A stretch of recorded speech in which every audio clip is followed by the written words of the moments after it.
without requirement from you or from me, who are invited to sit at the table, take the bread and the cup, and know forgiveness. You see, this Jesus for us challenges our thinking about how we're called to live. And it seems to me that if these stories and this Jesus makes us uncomfortable, then he's done his job.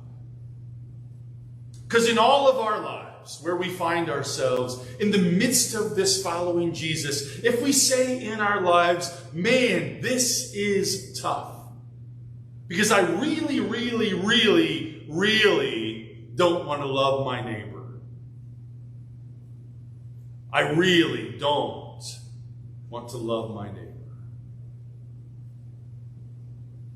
Or the guy, the other day when I was coming back from the doctor, I look at my mirror a lot, and there's a lot of traffic on I-75, and here comes this white van.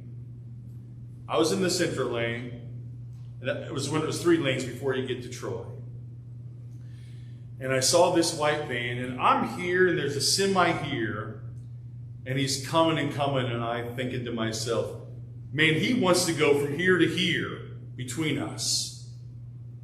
And I swear to you that if my finger was on my back of my little white car, it had gotten taken off. And once my heart stopped beating so fast that I wasn't rolling down the highway, I'm like, man, that guy. I mean, those are the times where this idea that Jesus calls us to be people that forgive and have big hearts and share our lives, those are the times when you just don't want to.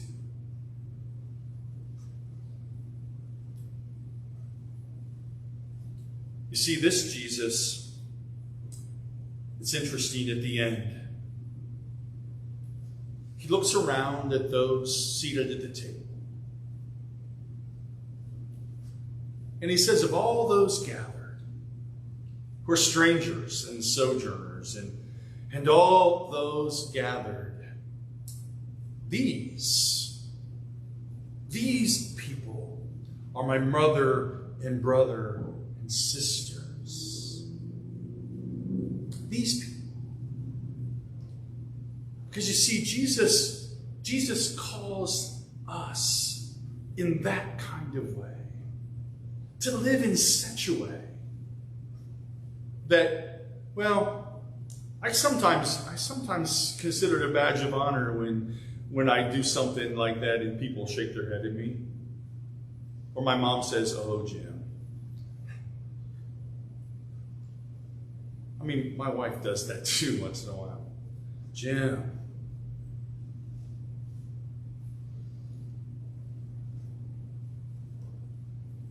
There is in us this Jesus through the bread and the cup today that calls us to be and to do and to live differently. It's not easy by any stretch, but it's really what we're called to. So where do we find ourselves in this story? What's Jesus calling us to as we live our lives? I invite you to pray with me. Oh God, speak to us with your word continually. Challenge us to live our lives in such a way that people would look at us and find you. And in turn, find the God who creates us and redeems us. We give you thanks and praise for all things. Amen. I invite you to stand and sing. Our closing hymn is "My Hope is Built on Nothing Less." It's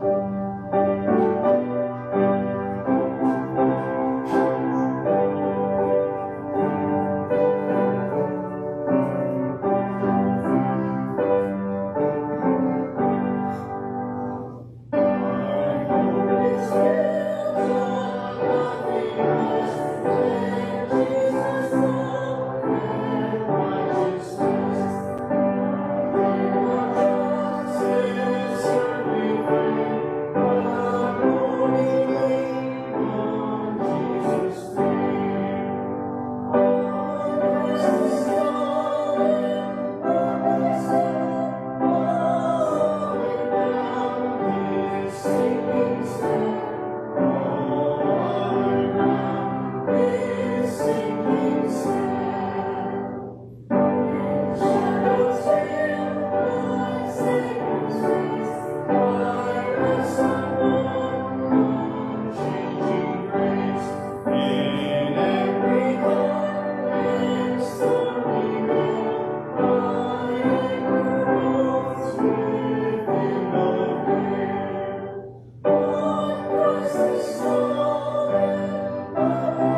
She's just a wreck.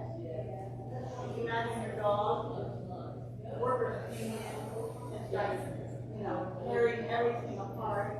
Yeah. Her, that's her name, her. She is just a wreck. Yeah, pointed at that and did twice. Oh, I did it once. I saw them others. That one. And then What is that one? this one is right here. Oh, okay. And that one gets out. Next is the lights. I believe so. Shading it because I did it twice. Once is all HDMI and all stuff. Did it twice, went at it, did it twice, to go to those, and then and you already got that. Awesome.